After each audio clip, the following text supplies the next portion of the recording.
Salut TikTok, je suis aujourd'hui sur le terrain, je suis à Falaise, ma ville natale en Normandie, et je vais te partager rapidement ma petite expérience sur un immeuble de rapport que j'ai acquis en 2020 avec ma femme. Je suis propriétaire de cet immeuble-là.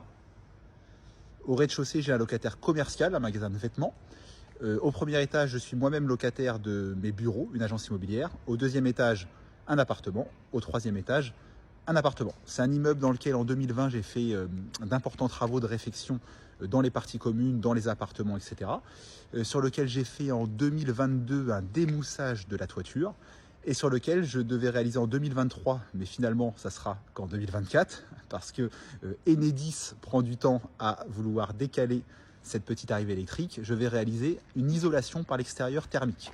Donc non pas au rez-de-chaussée, vu que c'est un local commercial et qu'il y a une pompe à chaleur, je vais juste repeindre l'enduit pour une uniformité. Mais l'isolation par l'extérieur va être réalisée sur le premier et sur le deuxième étage. J'en ai pour 8 500 €, si vous posez la question.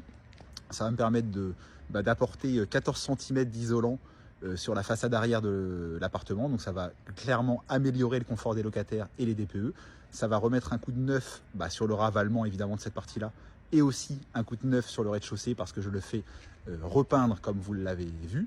Et au vu de ma fiscalité à moi, sur ces 8 500 € de travaux, j'ai une TMI à 30%, j'ai des prélèvements sociaux comme tout le monde à 17,2, et je vais avoir grosso modo la moitié de la facture qui va être prise en charge par mes impôts en toute légalité, et c'est normal. Donc je vous encourage à faire de l'immobilier locatif et à faire régulièrement des travaux pour avoir des logements et des immeubles qui sont en parfait état. Si tu as des questions, n'hésite pas à me les poser en commentaire.